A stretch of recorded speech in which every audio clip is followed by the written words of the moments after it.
Hello everyone, can you hear me all right? Wonderful. So before we get started with the event today, I'm going to very briefly give you an overview of what the Climate Reality Project is and what we do. The Climate Reality Project was founded by the former US Vice President Al Gore in 2006. And our mission at Climate Reality is to catalyze a global solution to the climate crisis by taking urgent action and necessity across every level of society.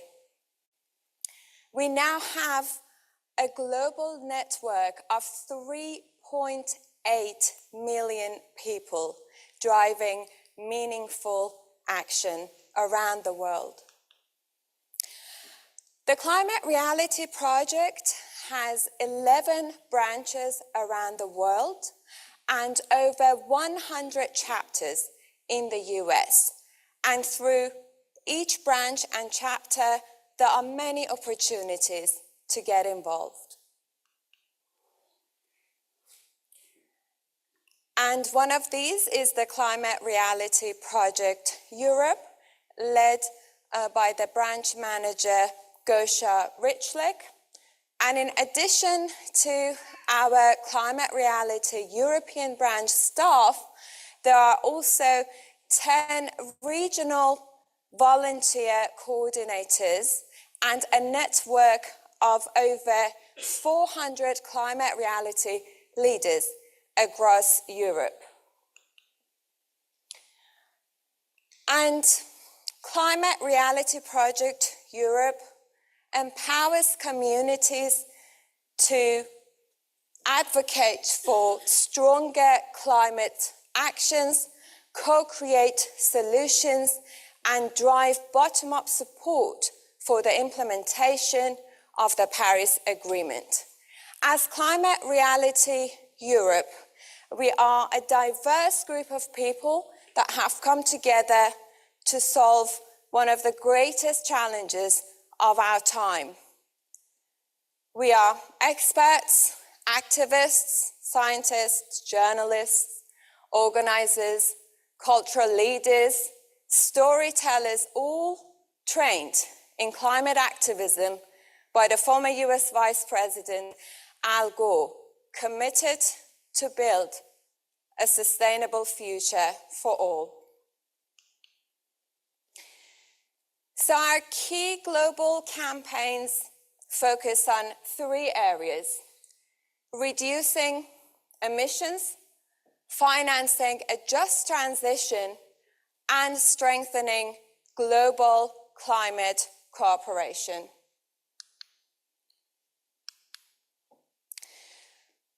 And of course, at local level, there are initiatives here in the UK as well. One of them, which is the 10 to a million campaign, led by the UK volunteer coordinator, Versha Jones, who is here today with us. And so I would encourage you to stop by her stand during our lunchtime networking session to find out more about how you can get involved in this amazing initiative. We also have another community-led campaign led by Jo Durgan, one of our climate reality leaders here in the UK. She will also be there at the stand during our lunchtime networking session. Please do go, stop by, and find out more about how you can get involved. We are meeting at a time where hope and political will are needed, and we know that we're going to have to, in the months and years ahead of us, to redouble our efforts to make sure that the political leaders understand that they cannot turn a blind eye to the obvious science of climate change. And so at this critical time, the Climate Reality Project is going to expand the global climate movement through trainings and outreach. And that is why this year, the Climate Reality Project is going to have 4 pivotal trainings in key locations around the world, starting in Paris just in about a month from now, followed by trainings in Nairobi, Rio de Janeiro, and concluding in Ulaanbaatar. So please follow us on social media and check out our website for more information on how you can get involved, but also the latest about these upcoming trainings. And now, without further ado, it is my absolute pleasure to introduce the President and CEO of the Climate Reality Project, Phyllis Cuttino, who has very kindly shared a pre-recorded message for us today.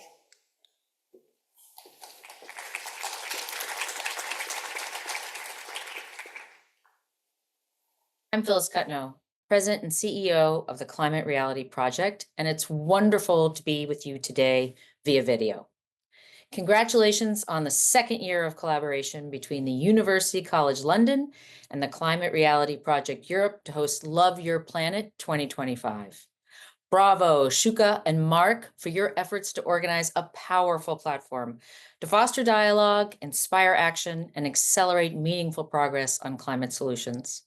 And thank you to Gosha for your leadership of the Climate Reality Project Europe. And to all of you in attendance, thank you for your interest, your engagement, and your passion to address the climate crisis. You're meeting at a critical time. 2025 is the 10-year anniversary of the Paris Agreement, when all countries came together and agreed to hold warming to 1.5 degrees. It's also the year in which countries must submit their 5-year climate plans or nationally determined contributions in accordance with the Paris Agreement. And finally, it's also the year that Brazil will host the annual Conference of the Parties, or COP, with an experienced climate negotiator as its COP president.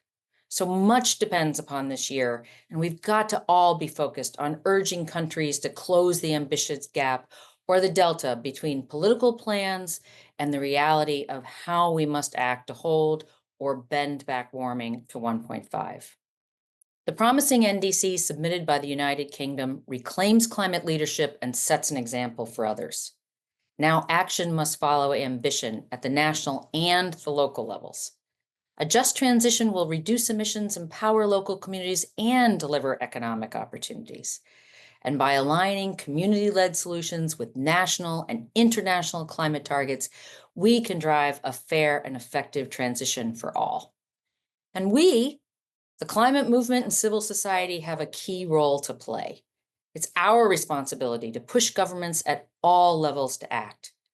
We know the impacts, we have the solutions, but we need the political will at home, in our communities, in our countries, and at COP. Because the fossil fuel industry, aided and abetted by those in places of power, have exerted far too much influence at recent COPs. Thousands of fossil fuel lobbyists are among those attending and serving on country negotiating teams. And even worse, the last 2 COP presidents, a powerful leadership and agenda-setting role, have been deeply conflicted with strong ties to the oil industry. This year's got to be different. We need COP to deliver the type of outcomes that will address the climate crisis and protect future generations. We need a strong conflict of interest policy for countries and presidents hosting the COP. We need greater transparency, more inclusion of civil society, and for science to be a key foundation or guide for the COP agenda. I'm proud to say that at Climate Reality, we always have a strong presence there, with the presence of our chairman, former Vice President Al Gore, our branches, and hundreds of climate reality leaders from around the world, all working together to hold governments accountable to their past pledges and pushing for adoption of ambitious outcomes. And now we're also encouraging adoption of reforms of the COP process to strengthen international cooperation on climate, critical in the years to come.